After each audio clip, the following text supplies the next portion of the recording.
야곱은 다른 아들들보다 요셉을 더 사랑했죠. 야곱이 사랑했던 아내 라헬이 낳은 아들이 요셉이었기 때문입니다. 요셉에게만 채색 옷을 지어 입히면서 요셉을 더 아버지가 특별 대우를 해주는 것을 보고 다른 아들들은 어떻게 합니까? 요셉을 미워하죠. 거기다가 요셉이 형들보다 더 높아진다는 그 꿈 얘기가 이어지자 형들은 요셉을 더욱더 미워하게 됩니다. 12절에 그의 형들이 세겜에 가서 양을 치고 있을 때 아버지가 여기 13절에 이스라엘이라고 나오죠. 야곱의 새 이름 이스라엘로 나옵니다. 이스라엘이 요셉에게 말했습니다. 세겜에서 양을 치고 있는 형들에게 요셉이 다녀오라는 것이죠. 내 형들이 세겜에서 양을 치지 아니하느냐. 너를 그들에게로 보내리라. 요셉은 그렇게 하겠다고 하죠. 야곱이 왜 요셉을 그 멀리까지 보내려고 하겠습니까? 14절 이스라엘이 그에게 이르되 가서 내 형들과 양떼가 다 잘 있는지를 보고 돌아와 내게 말하라 하고 그를 헤브론 골짜기에서 보내니 그가 세겜으로 가니라. 형들과 양떼가 잘 있는지 보고 오라는 것이죠. 와서 말해달라고 요셉을 보내는 것입니다. 야곱이 세겜에 가 있는 아들들과 양떼를 왜 걱정하겠습니까? 세겜에서 전에 불미스러운 사건이 있었기 때문이죠. 세겜 추장이 야곱의 딸 디나를 강간했고 그래서 야곱의 아들들이 세겜 사람들에게 복수를 했습니다. 그랬던 세겜 지역에 지금 아들들이 가 있고 양떼도 데리고 가 있는 것이죠. 전에 그 일로 인해서 그곳의 족속들이 아들들과 양들을 해치지 않을까 야곱은 걱정이 되는 모양입니다. 그래서 그들의 안부를 확인하고 싶어서 요셉을 그 멀리까지 보내는 것이죠. 이처럼 야곱은 다른 아들들도 걱정하고 사랑하고 있었습니다. 물론 요셉을 더 많이 사랑하기는 했지만 그래서 형들은 그게 못마땅해서 요셉을 시기하고 미워했던 것이죠.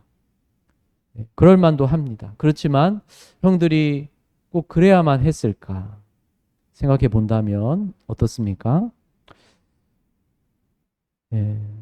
10명의 형들이 모두 다 요셉을 미워하고 그렇게 요셉을 마음으로 불편해했는데 꼭 그래야만 했을까 생각해 보면 어떻습니까? 여러분은 요셉의 형들에게 뭐라고 말해주고 싶으십니까? 속상할 만도 하다고. 야곱도 참 너무한다고. 아마 야곱은 라헬을 사랑했듯이 그 마음으로 요셉에게 집착을 하는 것 같다고. 아버지도 나이 들어서 그런 거니까 속상하더라도 이해하는 게 좋지 않겠냐. 여러분 그렇게 말해줄 수 있지 않겠습니까? 또 아버지가 요셉을 유별나게 아끼기는 해도 다른 아들들도 많이 걱정하고 사랑한다고. 그렇게 아끼는 아들 요셉을 형들 잘 지내나 보고 오라고 그 멀리까지 보내는 걸 보라고.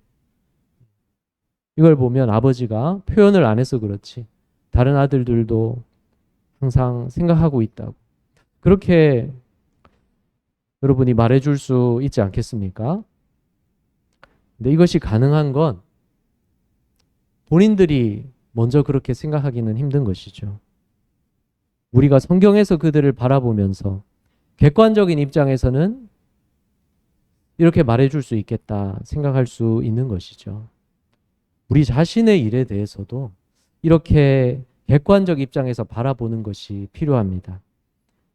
우리가 속상하고 서운하고 또 누군가가 계속 미울 때 그럴 때 이걸 한번 생각해 보십시오. 만약에 다른 사람이 이런 일을 겪고 있다면 내가 무슨 말을 해줄 수 있었을까? 뭐라고 말해주고 싶었을까? 그 말을 나 자신에게 해주십시오. 그게 우리에게 필요합니다. 그게 나를 객관적인 시각으로 바라보는 것이 되는 거죠. 이게 우리에게 필요하고 유익한데 바로 시편에서 이렇게 하는 예를 우리가 볼 수 있는 거죠. 시편 42편 5절에서 내 영혼아 내가 어찌하여 낙심하며 어찌하여 내 속에서 불안해하는가. 너는 하나님께 소망을 두라. 그가 나타나 도우심으로 말미암아 내가 여전히 찬송하리로다. 내 영혼을 향해서 나 자신에게 말하고 있는 겁니다. 왜 낙심하며 왜 불안해하냐고. 하나님께 소망을 두라고. 하나님이 도우실 거라고. 그래서 내가 여전히 찬송할 수 있다고. 자기 자신에게 말해주는 겁니다. 다른 사람이 이런 상황이었다면 내가 해주었을 말, 그걸 나 자신에게 해주는 것이죠. 여러분 이렇게 해보시기 바랍니다. 형들이 잘 있는지 보고 오라고 아버지가 보내서 요셉은 그 멀리 세겜까지 갔는데요. 웬일인지 형들은 보이지를 않고 요셉은 들에서 방황하면서 헤매고 있었습니다. 15절에 나오죠.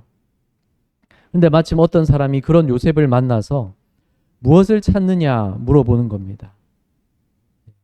내 형들을 찾고 있으니 그들이 어디서 양치는지를 알면 나에게 알려달라고 요셉이 말을 했죠.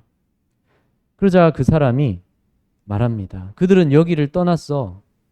도단으로 가자고 말하던데 그 말대로 요셉이 도단으로 갔더니 형들이 거기에 있었습니다.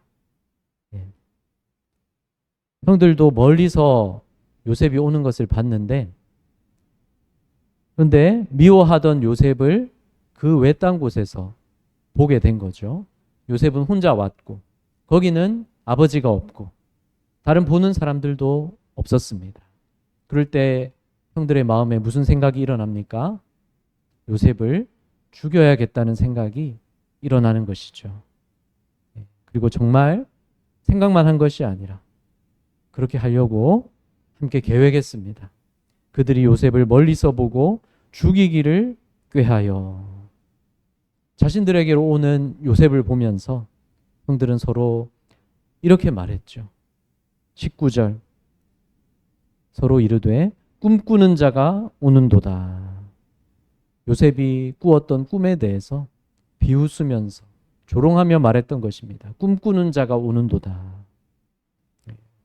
잘난 꿈꾸는 자가 저기 오네 하면서 말한 것이죠. 요셉은 무슨 꿈을 꾸었습니까? 지난 시간에 볼 때 첫 번째 꿈에서는 형들이 요셉과 함께 밭에서 곡식단을 묶었는데 요셉의 곡식단은 일어서 있고 형들의 곡식단은 요셉의 단을 둘러서서 절을 했던 것이죠. 바로 요셉이 형들보다 높아져서 형들이 요셉 아래에 있고 요셉이 형들을 다스리게 된다는 꿈이었습니다. 그것을 이해했던 형들이 요셉을 더 미워했던 것이죠. 형들이 괘씸해하면서 요셉을 시기했습니다. 그리고 두 번째 꿈도 그랬죠. 해와 달과 11별이 요셉에게 절을 했습니다. 무슨 의미였습니까? 아버지와 어머니와 다른 11명의 형제들이 다 요셉에게 절하게 된다는 뜻이었죠. 그러니 이 얘기를 듣고 형들이 얼마나 분을 품습니까? 터무니없는 꿈이라고 무시하면서도 또 한편으로는 정말로 그렇게 될까봐 두려워하고 또 분했던 것입니다. 그런 마음에 형들이 사로잡혀 있었기 때문에 도단들에 혼자 찾아온 요셉을 보고 죽이려고 의논했습니다. 20절 자 그를 죽여 한 구덩이에 던지고 우리가 말하기를 악한 짐승이 그를 잡아먹었다 하자. 그의 꿈이 어떻게 되는지를 우리가 볼 것이니라.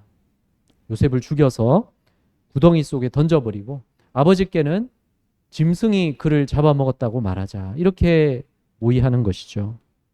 요셉의 꿈 얘기를 비웃으면서 이렇게 의논했습니다.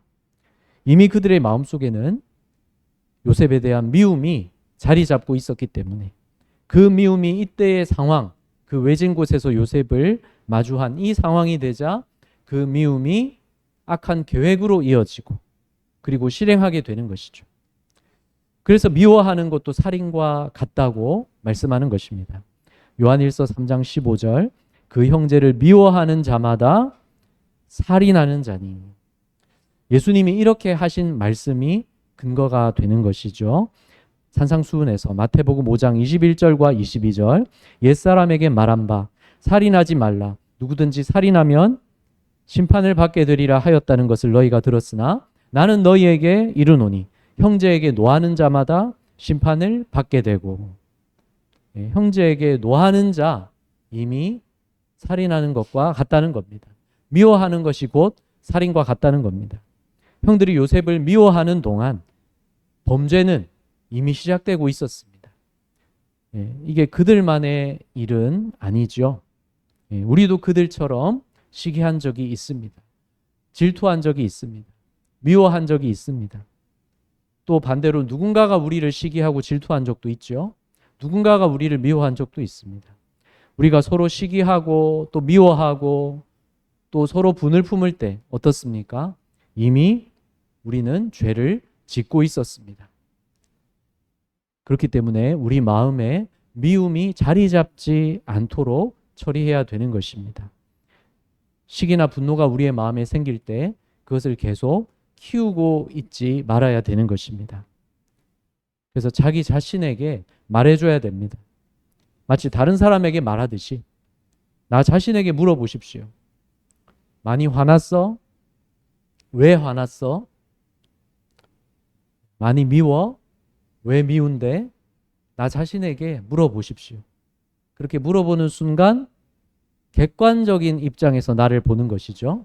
그것이 우리에게 필요하고 유익합니다. 감정에 휘둘리기 전에 객관화하시기 바랍니다. 다른 사람에게 해주었을 말, 그걸 나 자신에게 해주십시오. 시편에서처럼 내 영혼아 하면서 말해 주십시오. 그럴 때 바로 하나님의 말씀을 근거로 말해줘야 되겠죠. 말씀을 근거로 다른 사람에게라면, 내 자녀에게였다면, 같은 교인에게였다면, 내가 특히 아끼고 사랑하는 사람에게였다면 말씀을 근거로 내가 뭐라고 말해주고 싶었을까?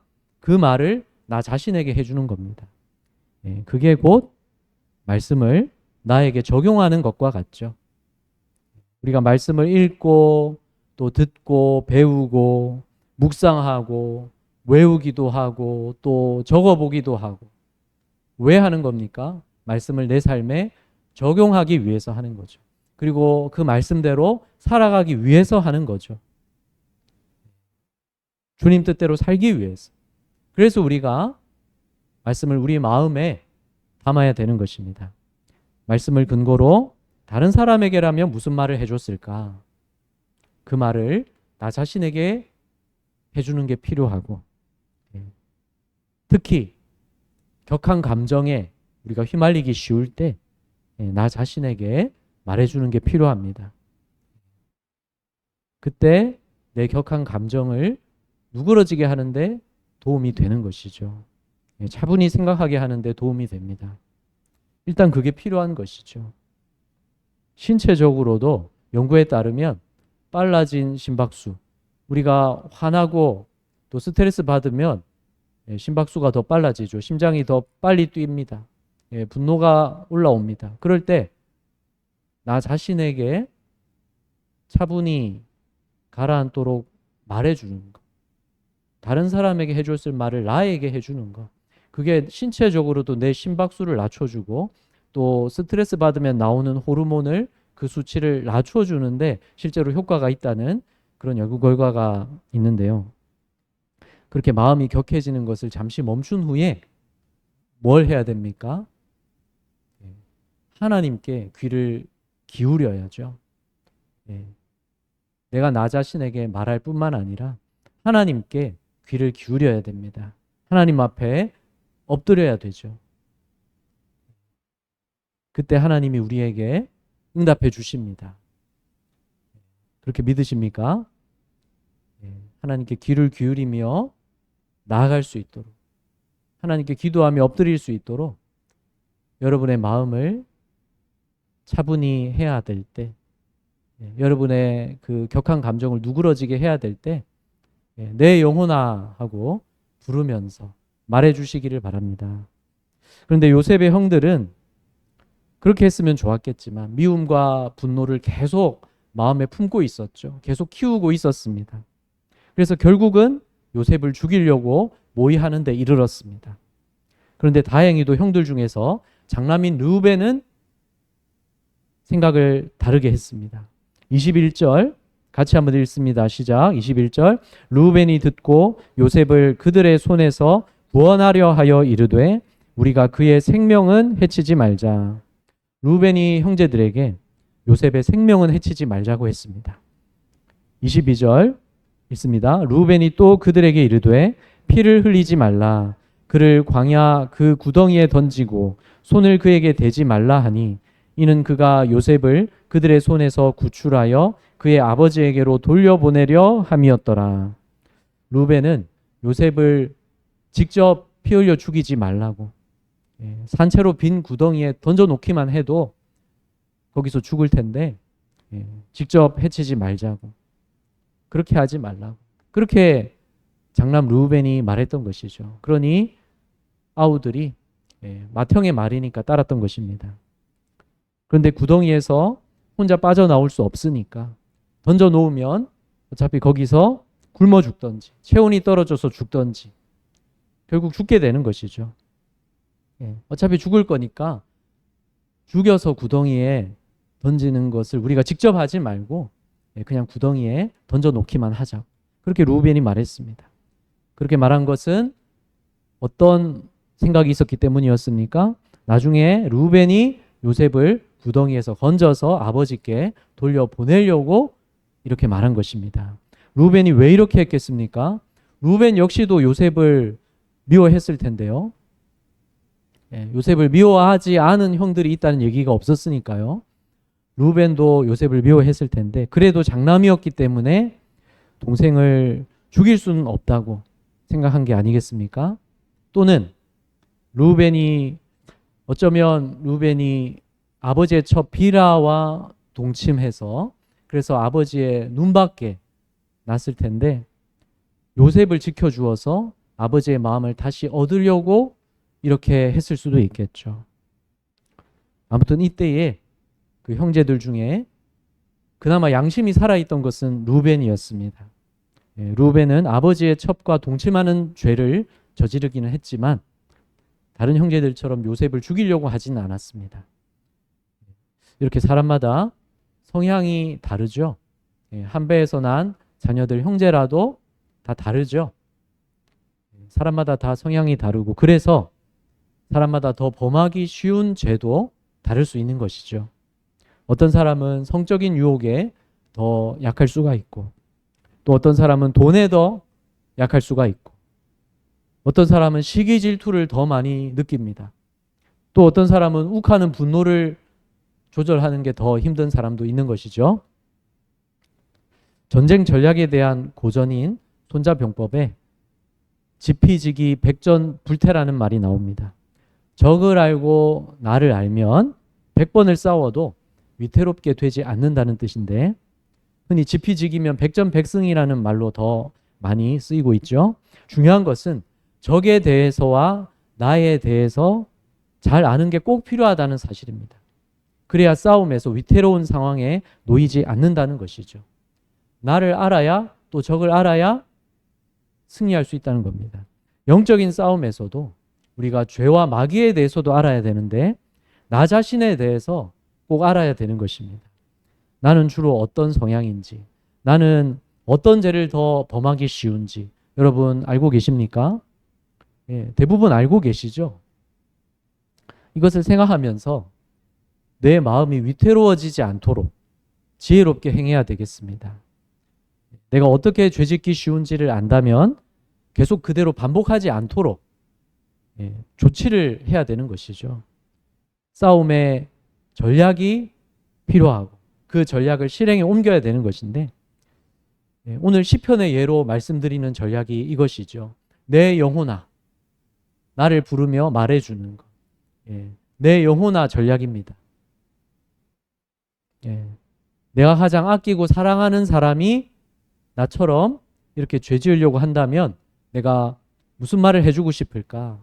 그걸 생각해 보고 그 말을 나한테 해주는 거죠.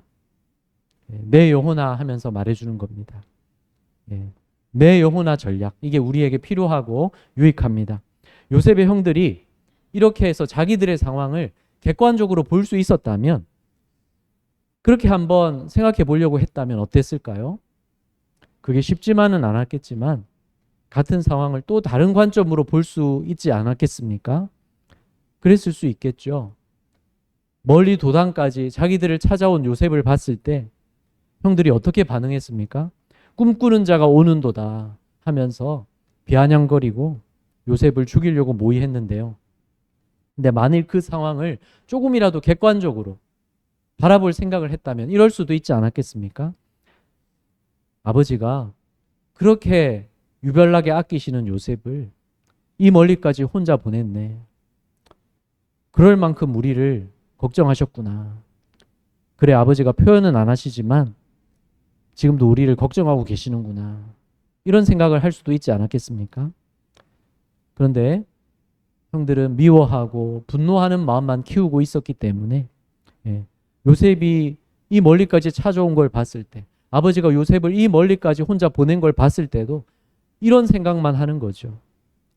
요즘식으로 말하자면 아버지가 우리를 못 믿어서 걸어 다니는 CCTV를 이렇게 또 여기까지 보냈구나. 요즘식으로 말하자면 그런 식으로 형들이 생각한 거 아닙니까? 요셉이 전에 형들이 잘못한 것을 아버지에게 말해 주었었죠. 요즘이라면 그걸 비아냥거리면서 저 걸어 다니는 CCTV라고, 우리 잘못을 아버지에게 다 일러 바쳤다고, 여기까지 아버지가 CCTV를 보냈다고. 요즘식이라면 형들이 마치 그렇게 반응한 거죠.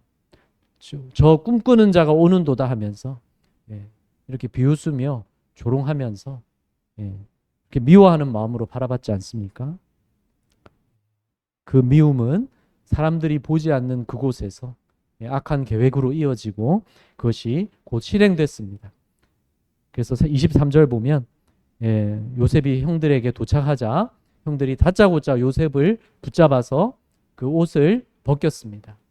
아버지가 요셉에게만 지어 입혔던 그 채색 옷이죠. 그 옷을 형들이 찢으면서 벗겼습니다. 그리고 구덩이에 던져 넣은 것이죠. 24절을 보면 그 구덩이는 빈 것이라 그 속에 물이 없었더라. 그 속에 물이 없는 빈 구덩이에 던져 넣었는데 만약에 그 구덩이 속에 물이 많이 차 있었다면 요셉이 그 물에 빠져서 죽을 수도 있었겠죠. 또는 물이 조금만 차 있었다면 그 물에 몸이 젖을 수도 있었겠죠. 그런데 물이 차 있지 않으니까 그 물에 빠져 죽을 위험은 없었고 또 몸이 물에 젖어서 체온이 더 빨리 떨어질 그런 위험도 없었죠. 그렇지만 그 구덩이 속에 물이 아예 없다는 것은 마실 물도 없다는 것이기 때문에 그래서 더 빨리 죽을 수 있다는 단점도 있겠죠. 그래서 요셉을 그 물 없는 구덩이 속에 던져 넣은 것은 거기서 굶어 죽으라는 것이죠. 그렇게 요셉을 던져 넣은 것. 만약에 맏형 루벤이 죽이지 말자고 구덩이에만 던져 놓자고 말하지 않았으면 죽여서 구덩이에 던져서 아버지에게는 요셉이 짐승에게 잡아먹혔다고, 짐승에게 찢겨 죽었다고 그렇게만 말했겠죠. 근데 루벤이 죽이지 말자고 했기 때문에 구덩이에만 던져 넣었던 겁니다. 그리고는 어떻습니까? 25절을 보면 태연히 앉아서 배고프다고 음식을 먹고 있는 것이죠. 동생은 죽으라고 던져놓고 태연히 앉아서 밥을 먹는 겁니다. 동생이 구덩이 속에서 굶어 죽을 걸 알면서도 형들은 어떻게 이렇게 무감각할 수가 있을까요? 죄를 짓고도 어떻게 이렇게 무감각할 수 있을까요? 그렇지만 생각해 보면 우리 역시도 죄에 무감각할 때가 있지 않습니까? 우리가 죄를 반복하면서 살수록 또 하나님에게서 멀어져 있을수록 우리가 죄에 무감각해지고 또 죄짓기를 두려워하지 않게 됩니다. 죄 짓는 걸 겁내지 않게 되는 거죠. 마치 하나님이 안 보시는 것처럼, 하나님 살아계신 걸 믿는다고 하면서도 마치 하나님이 전혀 모르시는 것처럼 그렇게 우리가 하나님 앞에 불충할 때가 얼마나 많습니까? 그리고 내가 하던 대로 죄를 반복할 때 오히려 더 편안하게 느끼고, 그러지 않으면 내가 낙이 없다고 느끼고, 그럴 수도 있지 않습니까? 그때는 죄를 친구로 삼고 있는 것이죠. 우리가 저마다의 이유로 또 저마다의 필요 때문에 죄를 벗으로 삼고 살 수가 있지 않습니까? 돌아보면 우리가 하나님 앞에 불순종하고 범죄할 때 죄를 친구로 삼고 있었던 것이죠. 죄를 통해서 위로를 얻고 있었던 겁니다. 죄와 같이 어울리고 있었던 것이죠. 자전거 탄 소년이라는 영화가 있는데 그 영화에 시릴이라는 11살 소년이 나옵니다. 아버지가 그 소년을, 그러니까 자기 아들을 보육시설에 한 달만 지내라 맡겨놓고는 다시 찾으러 오지 않습니다. 그리고 떠나버렸습니다. 버린 것이죠. 다른 여자와 새 출발을 하겠다면서 아들을 버린 겁니다.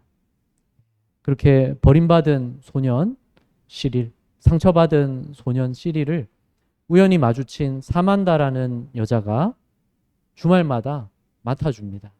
주말마다 이 미용실을 하고 있는데 미용실에 오고 또 자기 집에 주말마다 함께 데리고 있는 거죠.